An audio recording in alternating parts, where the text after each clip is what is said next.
Hello అండి, welcome to my channel 4 stars. నా పేరు హర్షిని. ఈ వీడియోలో సగ్గుబియ్యం అప్పంని ఎలా తయారు చేయాలో ఈ వీడియోలో చూద్దామండి. సగ్గుబియ్యం హెల్త్కి చాలా మంచిదండి. సగ్గుబియ్యంలో మనకి చాలా హెల్త్ బెనిఫిట్స్ ఉన్నాయండి. డీప్ ఫ్రై కాకుండా ఆయిల్ ఫ్రీగా ఇలా చేసుకోండి, టేస్ట్ బాగుంటుంది. అలాగే హెల్త్కి కూడా చాలా మంచిదండి.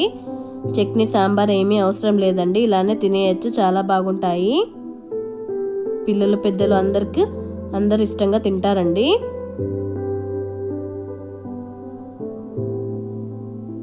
ముందుగా 1 కప్పు సగ్గుబియ్యంని ఓవర్ నైట్ నానబెట్టేసుకున్నానండి. 2 సార్లు మంచిగా కడిగేసుకొని మునిగేంత వాటర్ వేసేసుకొని ఓవర్ నైట్ నానబెట్టేసుకోవాలండి. ఇలా నానబెట్టేసుకున్న సగ్గుబియ్యంని ఒక మిక్సింగ్ బౌల్లో వేసేసుకోండి. ముందుగా ఒక మిక్సింగ్ బౌల్లో నానబెట్టేసుకున్న సగ్గుబియ్యంని వేసేసుకోండి. వాటర్ ఏమి రాకుండా వేసేసుకోండి.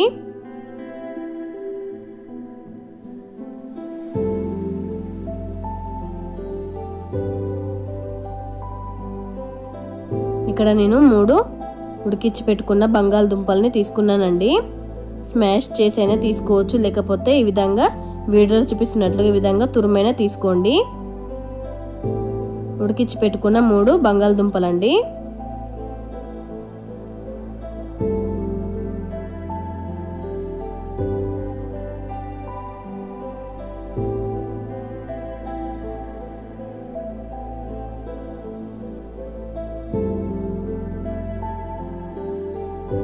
వన్ కప్ సగ్గుబియ్యంకి 1 కప్పు బియ్యం పిండి వేసేసుకున్నానండి.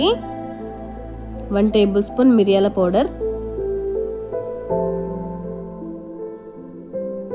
1 టేబుల్ స్పూన్ జీలకర్ర, 1 టేబుల్ స్పూన్ సాల్ట్ అండి. వేయించి క్రష్ చేసి పెట్టుకున్న పల్లీలండి.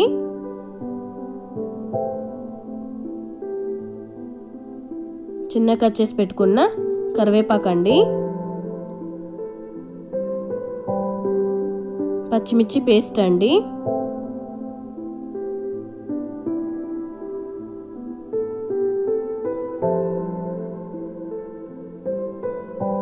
ఫ్రెష్గా దంచి పెట్టుకున్న అల్లం అండి.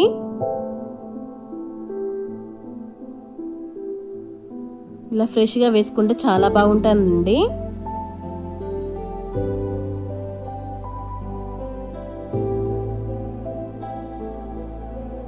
ఇలా వేసుకున్న తర్వాత అన్నీ కూడా ఒకసారి మంచిగా కలిపేసుకోండి.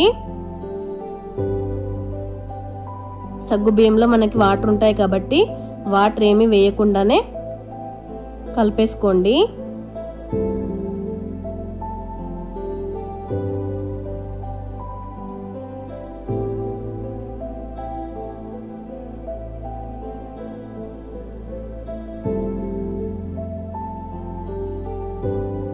వాటర్ ఎక్కువ పట్టవండి, కొంచెం చల్లుకుంటే సరిపోతుందండి.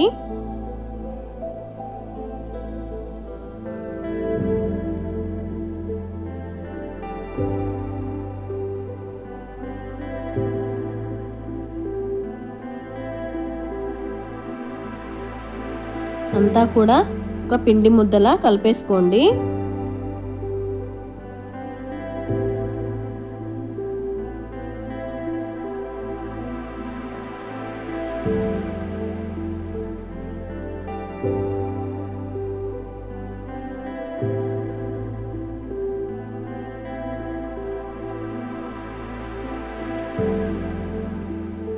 ఇలా కలిపేసుకున్న తర్వాత 1 టేబుల్ స్పూన్ నెయ్యిని కానీ నూనెని కానీ పైన రాసేసుకొని మూత పెట్టేసి ఒక 15 నిమిషాలు పక్కన పెట్టేసుకోండి.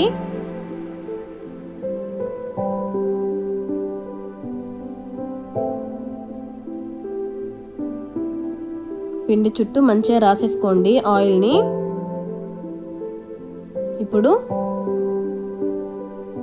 చేతులకి కొంచెం ఆయిల్ కానీ నెయ్యిని కానీ రాసేసుకోండి. వీడియోలో చూపిస్తున్నట్లు ఈ విధంగా మంచిగా రాసేసుకున్న తర్వాత ఒక చిన్న పిండి ముద్దను తీసేసుకొని ఇలా రౌండ్గా చేసేసుకోండి. రౌండ్గా చేసేసుకున్న తర్వాత మనం చపాతీలు చేసుకునే పీట మీద ఒక కవర్ వేసేసుకోండి. కవర్ వేసేసుకొని కవర్ పైన ఆయిల్ని అప్లై చేసేసుకోండి. అప్లై చేసేసుకున్న తర్వాత మనం పెట్టుకున్న పిండి ముద్దని ఈ విధంగా ఒత్తేసుకోవాలండి.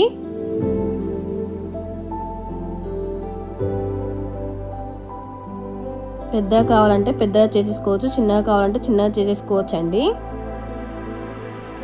కవర్ వేసేసుకుంటే మనకి చాలా చక్కగా నీట్గా వస్తుందండి.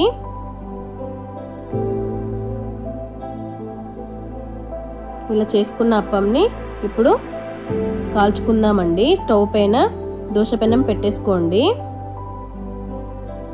నెయ్యిని కానీ నూనెని కానీ ఈ విధంగా వీడియోలో చూపించినట్లుగా ప్యాన్ చుట్టూ రాసేసుకోండి. రాసుకున్న తర్వాత మనం తయారు చేసి పెట్టుకున్న సగ్గుబియ్యం అప్పంని వేసేసుకోండి.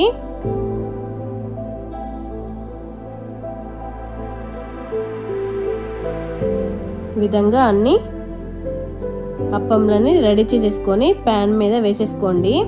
వేసుకున్న తర్వాత పైన నూనెని కానీ నెయ్యిని కానీ రాసుకోండి.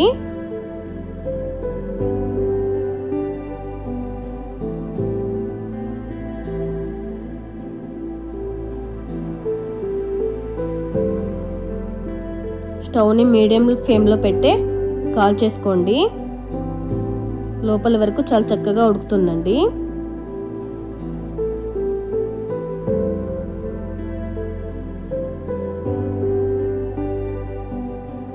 రెండు సైడ్లు మంచిగా గోల్డెన్ కలర్ వచ్చేంత వరకు వీడియోలో చూపిస్తున్న విధంగా మంచిగా కాల్ చేసుకోండి.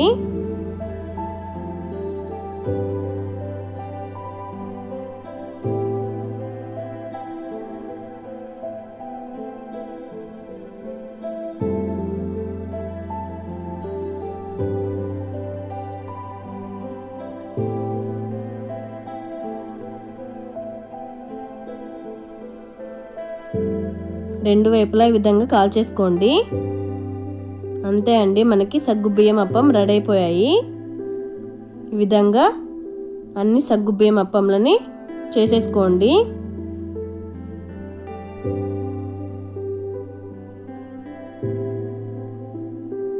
వేడివేడిగా సర్వ్ చేసుకుంటే చాలా సూపర్గా ఉంటాయండి.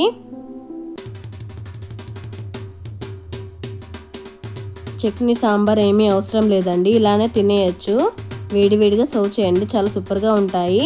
ఫ్రెష్ జింజర్ వేసాం కాబట్టి టేస్ట్ కూడా చాలా బాగుంటుందండి. మీరు కూడా ట్రై చేసి ఎలా వచ్చిందో కామెంట్ బాక్స్లో తెలియజేయండి.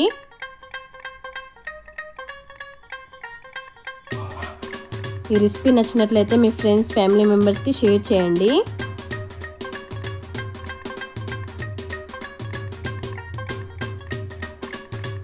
అక్కడక్కడ సగ్గుబియ్యం తగులుతూ చాలా సూపర్గా ఉంటాయండి.